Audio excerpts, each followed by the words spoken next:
Estamos no programa Investigações sobre o Viver. O tema de hoje é Lógica e Espiritualidade.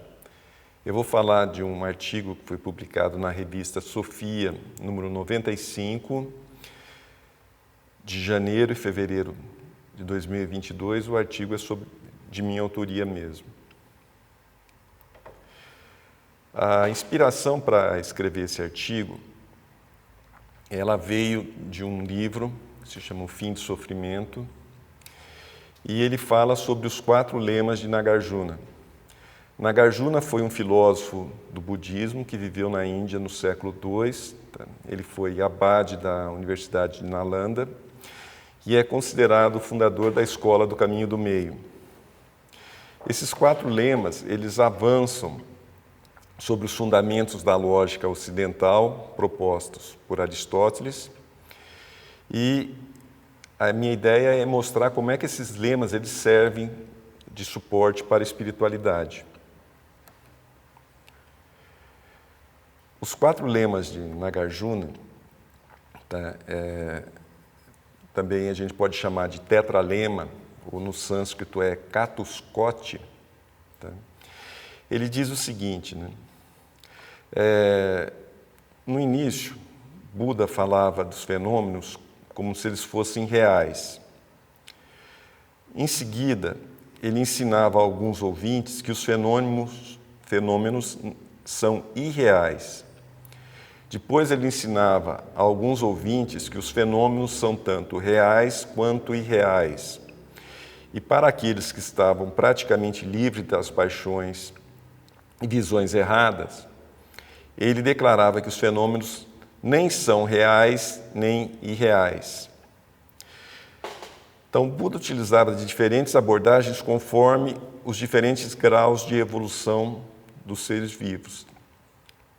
A partir dessas diferentes abordagens do Buda, o Nagarjuna extraiu 4 lemas que ficaram conhecidos como tetralema de Nagarjuna ou Catuskoti.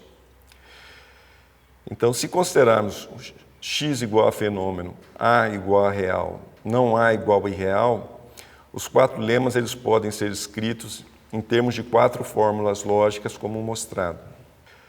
O que me motivou a escrever esse artigo foi que, quando eu estava lendo esse livro, O Fim do Sofrimento, eu tive um insight, uma sacada, de que esses 4 lemas eles têm contextos bem definidos, Tem o contexto objetivo, subjetivo e espiritual. Esses 3 contextos, eles correspondem às formas como o sujeito percebe a si mesmo, E eles também ajudam a ordenar o pensamento. Então, no primeiro, o sujeito se vê como uma imagem idealizada de si, então aí a gente tem uma percepção de si que é falsa, Eu tenho um erro cognitivo. No segundo contexto, o sujeito se vê como um self, um si mesmo, real, no sentido convencional. Então, eu tenho aí uma verdade convencional. E no terceiro contexto, é como um self real, um si mesmo real, no sentido último, que é no contexto da verdade última.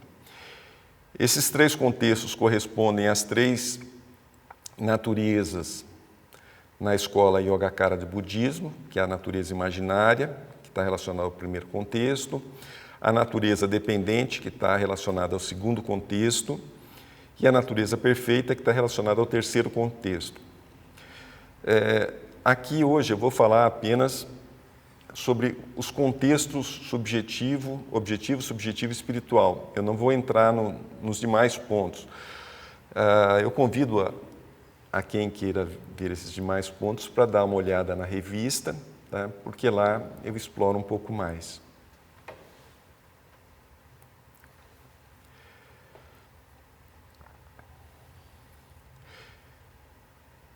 O contexto objetivo, que é o da verdade convencional, é tipicamente o da verdade por correspondência. Então, segundo Aristóteles, negar aquilo que é e afirmar aquilo que não é falso. Afirmar o que é e negar o que não é verdade. Então, o contexto subjetivo a verdade ainda é convencional, porém ela é uma verdade contextualizada, ela é aplicada a situações específicas. E no contexto espiritual da verdade última ou definitiva, é a verdade fora dos conceitos de falso ou verdadeiro. É a verdade dentro do contexto do quarto lema de Nagarjuna. Eu vou pegar um texto, uma citação de um texto do Krishnamurti, para exemplificar como é que ele aborda essa questão da verdade. Tá? Esse texto ele foi feito numa palestra em Adyar, no ano de 1933. Então ele diz: quando falais de um caminho para a verdade, isso implica que a verdade, essa realidade viva, não está no presente, mas em algum lugar distante, em um certo lugar no futuro. Pois bem, para mim, verdade é plenitude. E para a plenitude não pode haver caminho.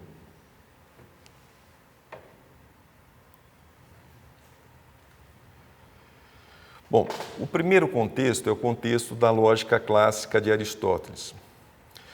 Então, os dois primeiros lemas estão presentes na lógica clássica de Aristóteles e constituem a base do pensamento lógico que as pessoas usam nas inferências do dia a dia. Então, a lógica clássica é uma lógica de dois valores, verdadeiro ou falso. Então, com base nessa dualidade, temos, por exemplo, a lei da não contradição e a lei do terceiro excluído. O princípio da não contradição afirma que duas afirmações contraditórias não podem ser verdadeiras ao mesmo tempo. Então, as proposições A é B e A não é B, elas são mutuamente exclusivas. Dito de outra forma, nada pode ser e não ser simultaneamente. A lei do terceiro excluído afirma que para qualquer proposição, ou ela é verdadeira, ou sua negação é verdadeira. Não existe uma terceira possibilidade. Avicena, que foi o pai do aristotelismo medieval, declarou: qualquer um que negue a lei da não contradição deve ser espancado e queimado, até admitir que ser espancado não é o mesmo que não ser espancado, e ser queimado não é o mesmo que não ser queimado. Ou seja, o pessoal era bem mais radical do que hoje em dia, certo? Então, o que é o princípio da explosão, né? Disse que de uma contradição segue-se o princípio da explosão. Isso quer dizer que da contradição obtém o que se quer. Por exemplo, se a gente considerar duas afirmações contraditórias, limões são verdes e limões não são verdes como verdadeiras. Bom, a gente pode começar dizendo, tá, os limões são verdes. Então a afirmação, limões são verdes e Papai Noel existe, ela é verdadeira. Então essa é uma afirmação composta. Tá? Eu tenho aí um ou lógico, um conectivo lógico, tá? E para ela ser verdadeira, eu preciso que uma das duas proposições ela seja verdadeira. Como os limões são verdes, é uma proposição que eu assumi que seja verdadeira, tá? Então eu digo, limões são verdes e Papai Noel existe, isso eu estou falando uma verdade. Por outro lado, eu também posso dizer, tá, que limões não são verdes ou Papai Noel existe. Tá? Isso também é uma verdade. Por quê? Porque eu estou assumindo de entrada, tá, que tanto o fato dos limões serem verdes e dos limões não serem verdes são verdadeiras. Então, se limões são verdes ou Papai Noel existe, e se limões não são verdes ou Papai Noel existe, são verdadeiras, tá? Então, o fato do Papai Noel existir não depende do limão ser ou não ser verde, tá? Então, eu acabei de provar para vocês que Papai Noel existe. Quer dizer, a partir de uma contradição, eu provei para vocês que Papai Noel existe. E se eu trocar Papai Noel por gnomo, por fada madrinha, por qualquer outra coisa, a prova é sempre a mesma, né? Então, esse é o problema da contradição na lógica clássica. Ou seja, a partir dela eu consigo provar qualquer coisa. Bom, então vamos falar um pouco agora de lógica paraconsistente. A ideia da lógica paraconsistente, tá? Ela é uma lógica não clássica, tá? Ela foi praticamente desenvolvida por um brasileiro, que é o professor Newton da Costa. Tá?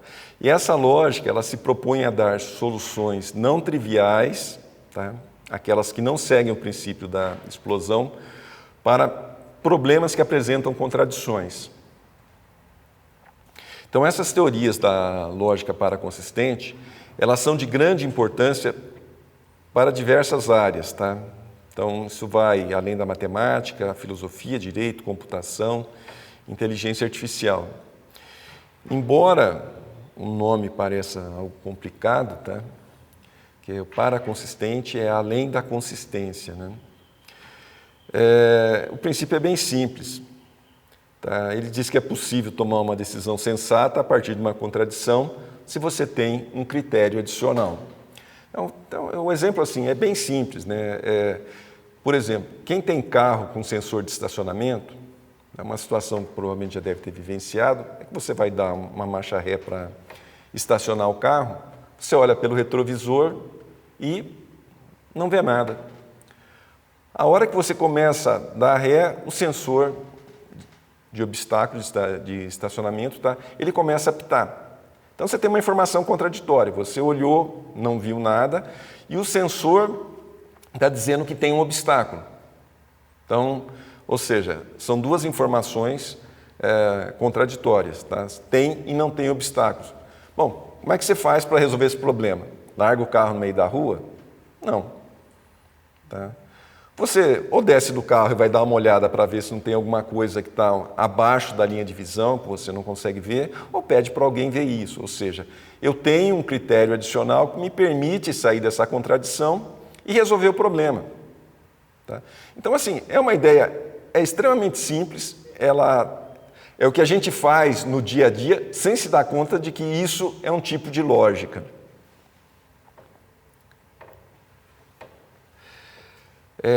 Um exemplo que foi citado na revista do uso de lógica paraconsistente, tá? Foi sobre as vacinas para Covid-19. Então surgiu, devo dizer, principalmente no início do desenvolvimento das vacinas, que foi em 2020, né? Uma discussão bastante ampla, acirrada, tá? Sobre se tomar vacina, se não tomar vacina. Tá? Então, gerou uma polarização. De um lado tinha um grupo pró-vacina que argumentava que as pessoas deviam se vacinar contra a Covid para se proteger, tá? Porque existiam pessoas que tomaram a vacina, pegaram a Covid e não morreram. Do outro lado, tá, o grupo anti-vacina argumentava que não iria tomar vacina porque a vacina não protege. Porque tem pessoa que tomou a vacina, pegou Covid e morreu.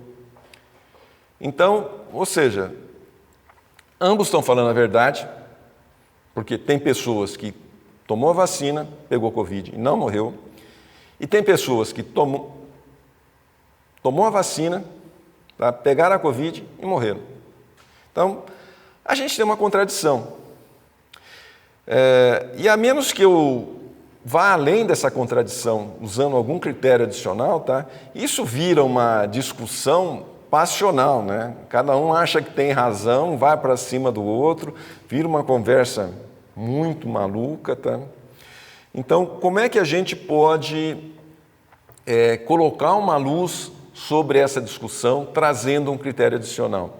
Então, um exemplo de critério adicional, tá? Foi um estudo feito em 2021 pelo CDC, que é o Centro de Controle e Prevenção de Doenças nos Estados Unidos, tá? Que mostra um gráfico, ou seja, da quantidade de pessoas mortas por Covid de maio a junho de 2021. E nesse gráfico, a gente vê claramente, tá, que a quantidade de pessoas que não estavam completamente vacinadas e pegaram Covid e morreram, tá, é muito maior do que as pessoas vacinadas que pegaram Covid e morreram. Tá? Mais ou menos, tá?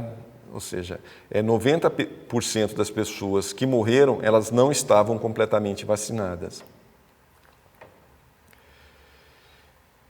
Então, a partir da análise desses resultados, nós concluímos que, né, a vacina ela não protege de uma forma absoluta, pois existem pessoas vacinadas que morreram. Tá? A segunda conclusão é que a quantidade de pessoas não vacinadas que morreram é maior do que a quantidade de pessoas vacinadas que morreram. Ou seja, embora a proteção fornecida pela vacina não seja absoluta, efetivamente há uma proteção considerável. Então, um ponto de destaque dos autores do livro, né, O Fim do Sofrimento, foi notar que a lei do terceiro excluído é, na realidade, a lei do meio excluído. Então, a lógica de Aristóteles, ela é uma lógica de extremidades, em que o meio está fora. Ou seja, uma coisa ou é verdadeira ou não é verdadeira. Tá?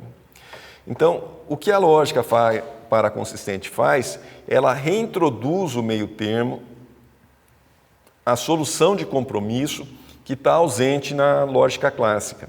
Para formalizar esses resultados, tá, existe um ramo da lógica paraconsistente chamado lógica paraconsistente anotada. Esse trabalho ele veio basicamente de dois pesquisadores brasileiros, tá, que é o Jair Minoro Abe, que fez na tese dele de doutorado defendida na USP, aí, sob orientação do Newton da Costa, em 92, e um orientando do Abe também, que foi o João Inácio da Silva Filho, que também fez uma tese de doutorado em 99, tá? Sobre aplicações da lógica paraconsistente anotada, tá? De dois valores, em construção de algoritmo e implementação de circuito eletrônico. Então, eles deram aí ou seja, um caráter instrumental para essa teoria da lógica paraconsistente. Então, o meio que foi excluído na lógica clássica, ele é reintroduzido como uma anotação de um valor entre 0 e 1, que indica o grau de crença, confiança ou probabilidade da sentença ser verdadeira de ser o caso. Então, a lógica clássica ela seria um caso particular da lógica paraconsistente quando todas as anotações são 1, ou seja, quando eu tenho 100% de certeza. Então, a partir do estudo feito pelo CDC, podemos dizer que quando o esquema de vacinação está completo, a probabilidade de morrer por Covid ela é de 10% e a probabilidade de não morrer é de 90%. Então, a sentença, as vacinas contra a Covid protegem contra a morte, ela tem um grau de crença ou de confiança de 90% e um grau de descrença de 10%. Então, uma decisão que faz uso da lógica paraconsistente não é uma decisão que tem por base uma certeza absoluta, tá? Como na encontrada na lógica de Aristóteles, do tipo protege ou não protege. Tá? É uma decisão que leva em conta uma solução de compromisso que fica entre os extremos da proteção total e da ausência de proteção. Então, segundo a análise apresentada, tá, as vacinas contra a Covid protegem contra a morte em aproximadamente 90% dos casos. Então, a consequência da proteção da vacina não ser absoluta, isso significa que o risco de morte por Covid não foi totalmente afastado. Então, portanto, a vacina ela não desresponsabiliza o sujeito, que mesmo vacinado, ele precisa continuar a se cuidar. Então, eu vou dizer assim, esse eu acho que é o grande aspecto, tá? Porque ele faz com que a pessoa ela se responsabilize pela sua conduta, pelas suas ações. Porque eu não tenho uma ferramenta, um recurso, né, uma vacina, que me dê 100% de garantia que eu posso fazer o que eu quero, que nada vai me acontecer. Na verdade, existe uma proteção, que é uma proteção, eu vou dizer assim, ao mesmo tempo que ela é considerável, ela é limitada. Então, isso não exclui, tá, a responsabilidade da própria pessoa em se cuidar. Então, as conclusões que a gente pode tirar, tá, desse exemplo e do uso da lógica paraconsistente é que a conclusão que, frente à contradição, uma visão unitária, né, ou totalitária, ela não se sustenta. Quer dizer, aquela briga que existia, né, entre vacina protege, vacina não protege, tá? Isso não é de todo verdade. Quer dizer, ela oferece uma proteção, mas não é uma proteção absoluta. Então, eu não estou tratando mais de universais, tá? Mas de situações particulares que precisam ser contextualizadas. Eliminar o contexto do discurso e transformar a sentença no universal, ou seja, aquilo que vale para tudo, né, leva ao princípio da explosão. Então, o uso da lógica paraconsistente permite ao sujeito ir além da polarização provocada pela paixão. Nos exemplos, né, os que são contrários à vacina, a polarização se apoia na paixão, no afeto, tá, que pode ser tanto o medo quanto a raiva pelo outro lado. Isso impede o sujeito de ver tanto os aspectos negativos da sua escolha, como os aspectos positivos do outro lado.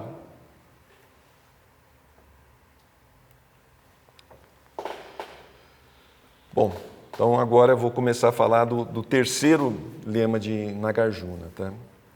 Então, se por um lado a lógica aristotélica serve para pensar as coisas objetivas, ela não é de toda adequada para pensar as subjetivas, porque o inconsciente ele ignora as contradições. Então, essa característica do inconsciente ela foi apontada por Freud em 1990, no seu livro A Interpretação dos Sonhos. As decisões subjetivas sempre envolvem alguma solução de compromisso e são baseadas numa escolha, tá? E numa aposta nessa escolha, e não em uma certeza absoluta. Então, segundo o existencialismo, né, nós somos livres para escolher. Porém, como nós nunca sabemos se a nossa escolha será boa antes dela ser feita, tá, essa liberdade gera um sentimento de angústia.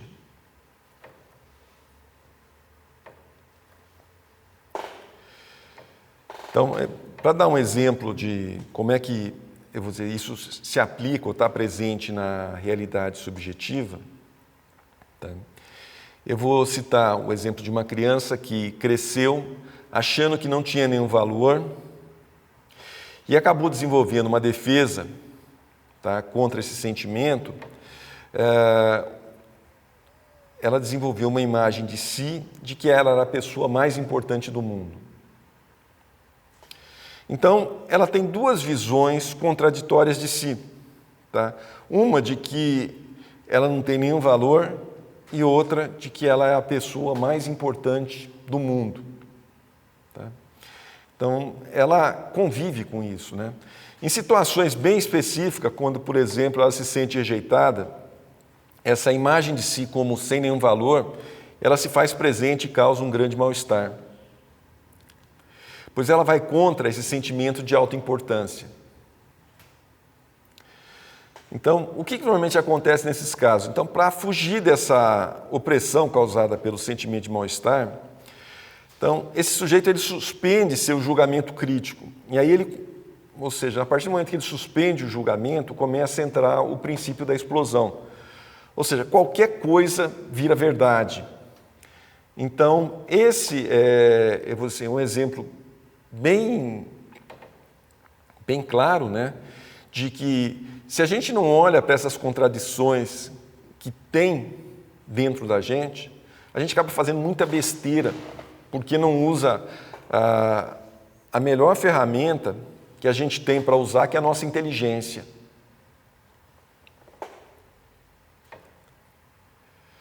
Então, a ideia básica, né, desse terceiro lema, ou seja, de que tanto que os contraditórios existem, tá, é que as coisas existem. Então, existe prazer, existe dor. Quer dizer, o prazer não é uma coisa que cancela a dor e a dor não é uma coisa que cancela o prazer, porque essas coisas não existem ao mesmo tempo. Tá? Elas não se manifestam ao mesmo tempo, mas elas estão presentes, eu vou dizer, no inconsciente de cada um de nós, tá? E elas vão atuar numa situação ou noutra. Então, o princípio do terceiro excluído, presente na dualidade aristotélica, faz que tudo seja experimentado como bom ou ruim, como certo ou como errado. Então, a crença de que só existem os dois extremos gera uma reação inconsciente, tá, de atração pelo que causa prazer e de fuga pelo que está associado à dor. Porém, não raro, tá, o prazer imediato ou a fuga da dor são muito mais custosos do que a privação do prazer ou enfrentamento da dor. Tá? A consequência de se operar além da contradição são as constatações de que, tá, nem sempre se ganha, nem sempre se está certo, nem sempre se tem razão. Esse terceiro lema, tá, ele me parece ser a expressão maior do budismo como caminho do meio, ou seja, o caminho que evita esses dois extremos, tá, que existem. Vou falar agora do quarto lema de Nagarjuna.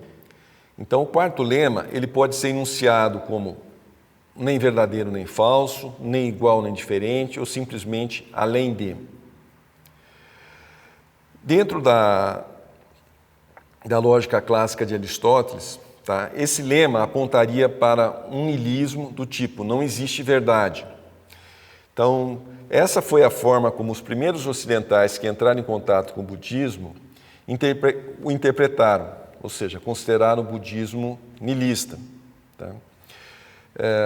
Como não existe verdade, né? Eu escolhi para contextualizar esse lema, tá, uma lógica de 3 valores. Eu vou dar um exemplo para ficar mais claro, né? Quando a gente fala de passado, presente e futuro, eu estou falando de uma lógica de 3 valores. Tá? Se eu digo que não é passado, pode ser presente e pode ser futuro. E se eu digo que não é nem passado nem futuro, ainda me resta o presente. Então, um outro exemplo seria o falso, vazio e verdadeiro. Quer dizer, se alguma coisa ela não é falsa, ela pode não ser nada, tá? Ou ela pode ser verdadeira. Então, o vazio ele indica algo sem referência, ao qual não foi atribuído nem o valor de verdadeiro nem falso. Tá? Então, eu estou tratando da coisa tal como ela é, tá? E também estou tratando de uma natureza que ela é não conceitual e nem dual, ou seja, ela não está nem no verdadeiro nem no falso.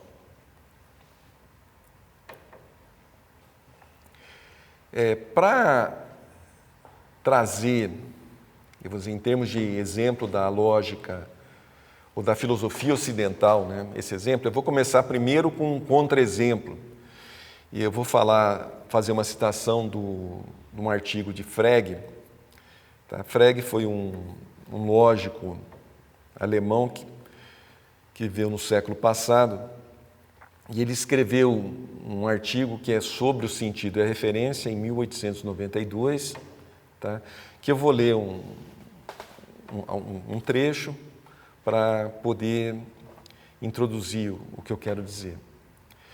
Então, o que o Frege coloca nesse artigo, né? Somos assim levados a reconhecer o valor de verdade de uma sentença como sendo a sua referência. Tá? Em alemão é Bedeutung.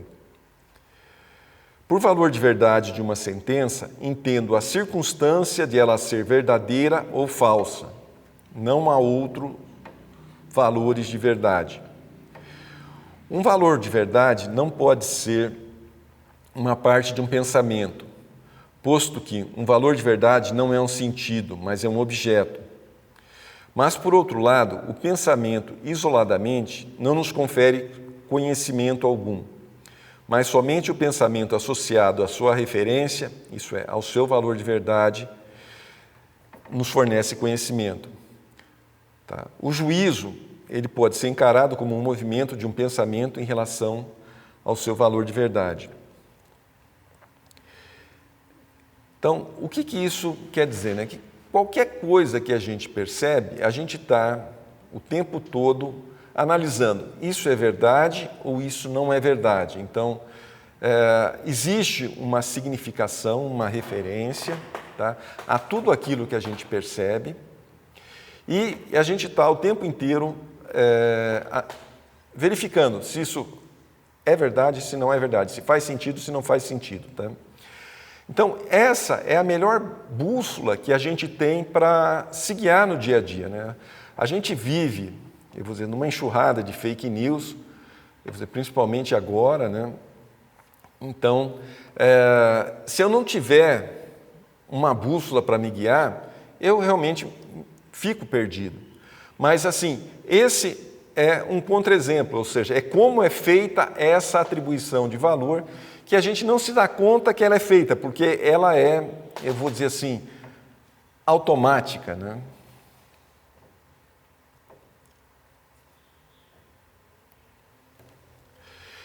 Então, eu vou pegar um outro filósofo, que é o Husserl, tá?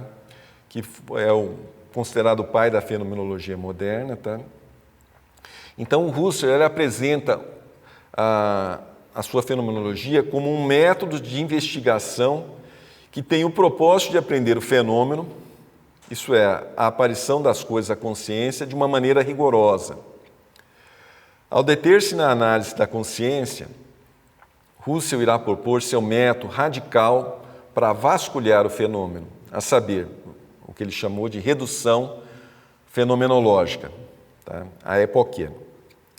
Tomando emprestado da filosofia antiga o termo epoqué, que os antigos céticos traduziam por suspensão do juízo a respeito das coisas.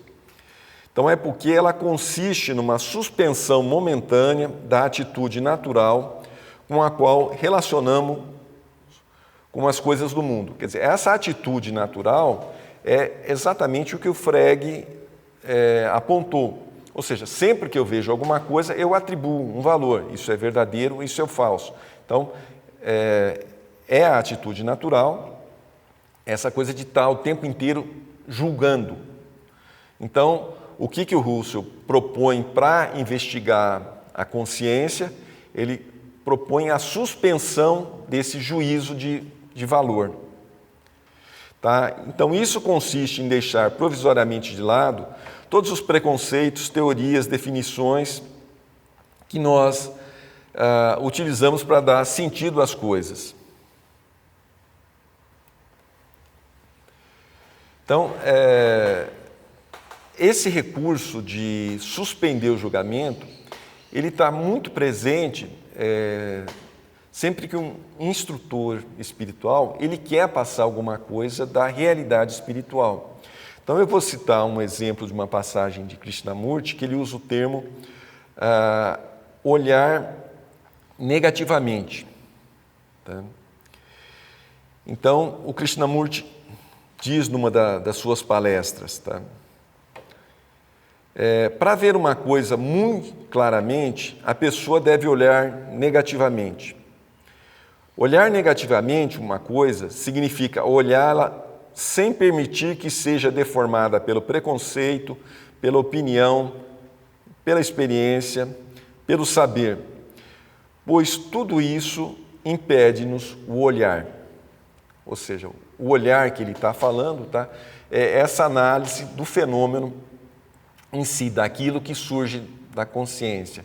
Porque a atitude natural é tão logo a gente veja alguma coisa, a gente saia atribuindo valor, saia julgando se é verdadeiro, se é falso, se é bonito, se é feio, se me convém, se não convém. Então, tudo isso é aquilo que é acrescentado. Então, o que ele está propondo aqui é que você suspenda esse julgamento, essa atribuição de valor, para ver a coisa tal como ela é. Eu vou retomar agora a questão da lógica de três valores, tá? E vou utilizar um texto de Santo Agostinho, que está no livro dele Confissões, no livro 11, O Homem e o Tempo. Então, Santo Agostinho se questiona, né? O que é o tempo? Se ninguém me perguntar, eu sei. Se eu quiser explicar a quem me fizer a pergunta, já não sei. De que modo existem aqueles dois tempos, o passado e o futuro, se o passado já não existe e o futuro ainda não veio? Uma hora compõe-se de fugidios instantes. Tudo que nela já debandou é passado. Tudo que ainda resta é futuro. Se pudermos conceber um espaço de tempo que não seja suscetível de ser subdividido em mais partes, por mais pequeninas que sejam, só a esse podemos chamar de tempo presente. Mas esse voa tão rapidamente do futuro ao passado que não tem nenhuma duração. E se tivesse, dividir-se-ia em passado e futuro. Logo, o tempo presente não tem nenhum espaço ou nenhuma extensão. Como medimos nós o tempo presente se ele não tem espaço? Então, mede-se quando passa. Porém, quando já tiver passado, não se mede, porque já não será possível medi-lo. Mas de onde ele se origina? Por onde e para onde passa? Quando se mede? De onde se origina, se não do futuro? Por onde caminha, se não pelo presente? E para onde se dirige, se não para o passado? Portanto, o tempo nasce naquilo que ainda não existe, atravessando o que carece de dimensão, para ir para aquilo que já não existe.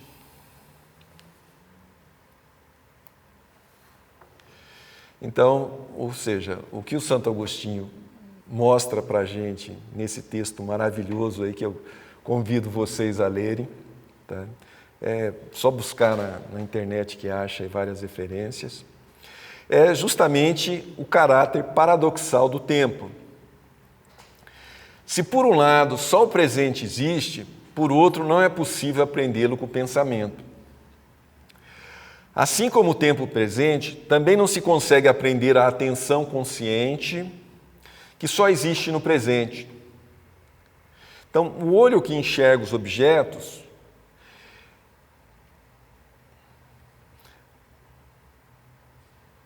mas não consegue enxergar-se a si mesmo, mesmo que ele olhe no espelho, pois o que ele vai ver vai ser a sua imagem projetada. Quer dizer, a faculdade da visão ela não está na imagem do olho, tá? Mas sim no olho que vê a imagem.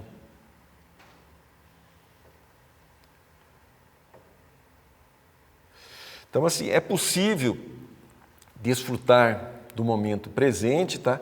Mas não dá para pegá-lo, ele sempre escapa, né? Então, para fazer uma citação aí que eu gosto do Heráclito, que foi um filósofo grego aí, tá? da antiguidade clássica, tá? Ele dizia panta rei, né? Tudo flui, tudo escoa, né? Então, ou seja, não dá para segurar nada.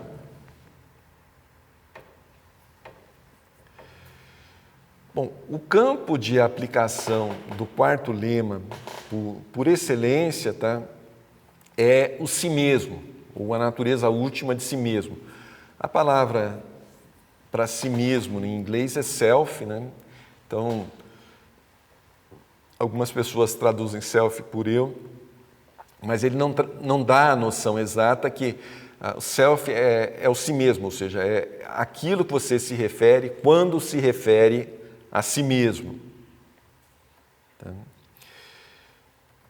Então, a natureza última de si mesmo, tá? É essa natureza acerca do qual nada pode ser dito, nem do que é, nem do que não é.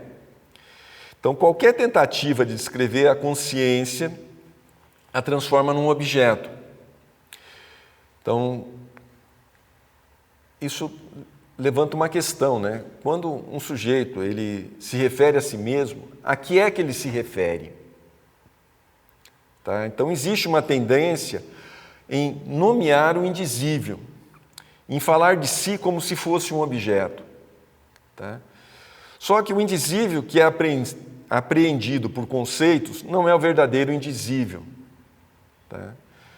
Ou como já dizia Lao Tse, né? O tal que pode ser falado não é o verdadeiro tal. Então, esse quarto lema, ele toca no coração do espírito, tá? Pois ele aponta para aquilo que não pode ser descrito nem pelas palavras, nem pela imagem, que é aquilo que está no presente. Essa é a razão pelo qual, quando se fala da natureza última do ser humano ou de Deus, né, só se pode dizer daquilo que ele não é. Essa abordagem pela via do negativo, ela existe em todas as tradições religiosas. Tá? Então, no artigo da revista, eu trouxe um exemplo do pseudo Dionísio, né, o Areopagita, tá? De como ele aborda essa questão dentro da tradição cristã. Eu não vou colocar ele aqui, mas eu convido todos a ver na revista o exemplo, que é muito interessante.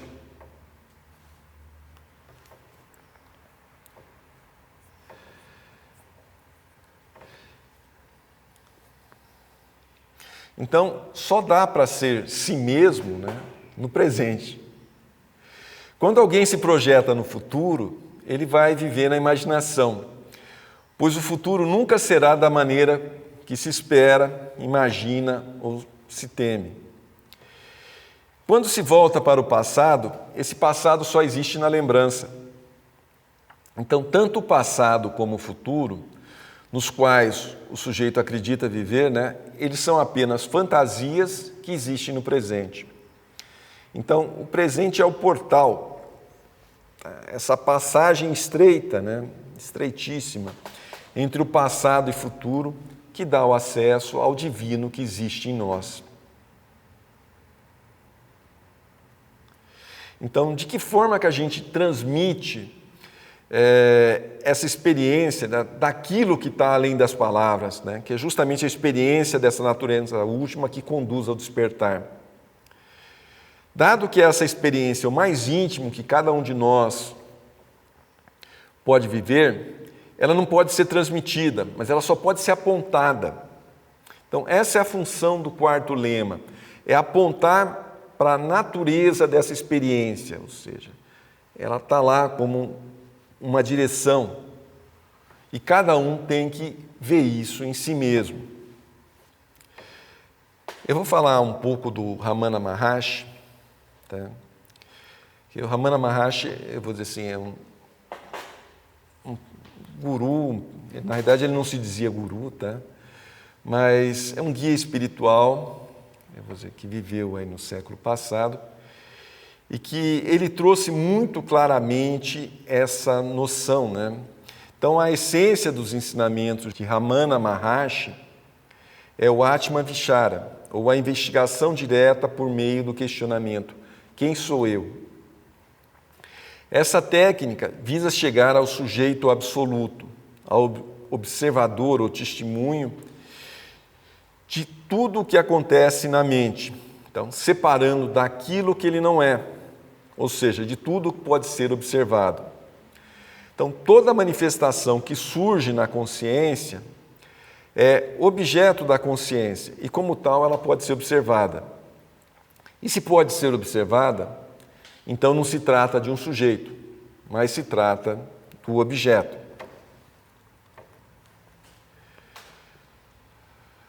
Então, vou falar também do Muji, né? Muji, ele é um guia da linhagem do Ramana Maharshi. Como eu disse, né, a rigor não dá para falar de linhagem, pois o próprio Ramana dizia que ele não era um guru nem tinha discípulos. Mas, ou seja, é alguém que vem dessa tradição, né? Então tem o Muji, que foi discípulo do Papaji, o que foi, por sua vez, do próprio Ramana. Então, o Muja ele também faz uso da Epoquê nos seus satsangs para que os participantes eles tenham uma percepção direta de si mesmo. Nos satsangs, ele solicita que a pessoa, né, suspenda o envolvimento com os pensamentos, tá, apenas por alguns momentos, ou seja, enquanto ele está ali na frente dele, né? Pois quem busca o despertar não precisa nem do passado, nem do futuro, nem de memórias, nem da imaginação. Então, nesse estado natural, ele conduz o participante, através de várias questões, a observar a si próprio, sem criações, sem projeções, sem conceitos, para que ele veja o que sobrou ali, o que está ali presente. Tá? Então, o que resta ao final, depois de suspender tudo, é a presença viva. Tá? Então, assim, eu estou presente, eu continuo a existir. Né? Então, é daí que vem o despertar. Então, o despertar, segundo o Eckhart Tolle, é quando você está realmente consciente de si mesmo como presença. É quando você consegue operar a partir do quarto lema. Então, essa é a ligação, né? Então, não significa operar o tempo todo, tá? Mas ser capaz de operar em alguma ocasião. É quando se consegue realizar essa epoquê, tá? Essa suspensão temporária da atribuição de julgamentos e reconhecer a si próprio sem nenhum atributo. Então, o despertar, ele é o início da jornada no caminho espiritual. Tá? O caminho sem caminho, né?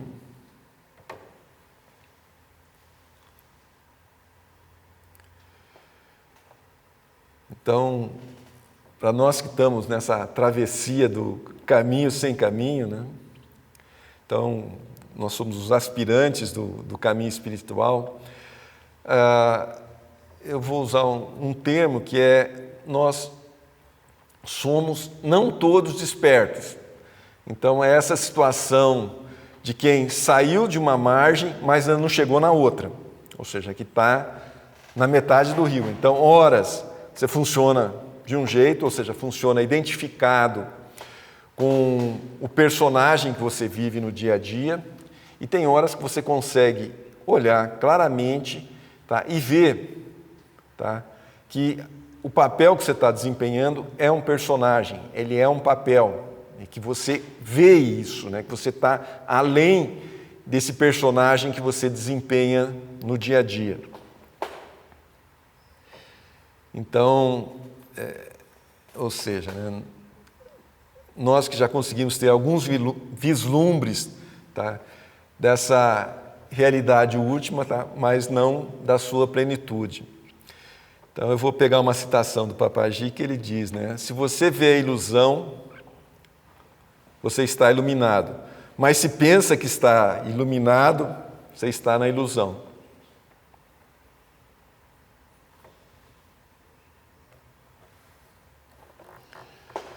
Bom, vamos concluir.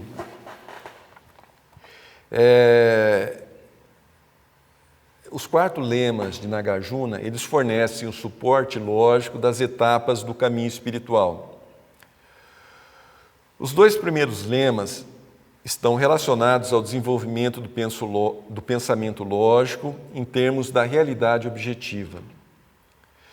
O 3º lema é o suporte de uma fase intermediária, quando o sujeito começa a se voltar para o mundo da realidade objetiva.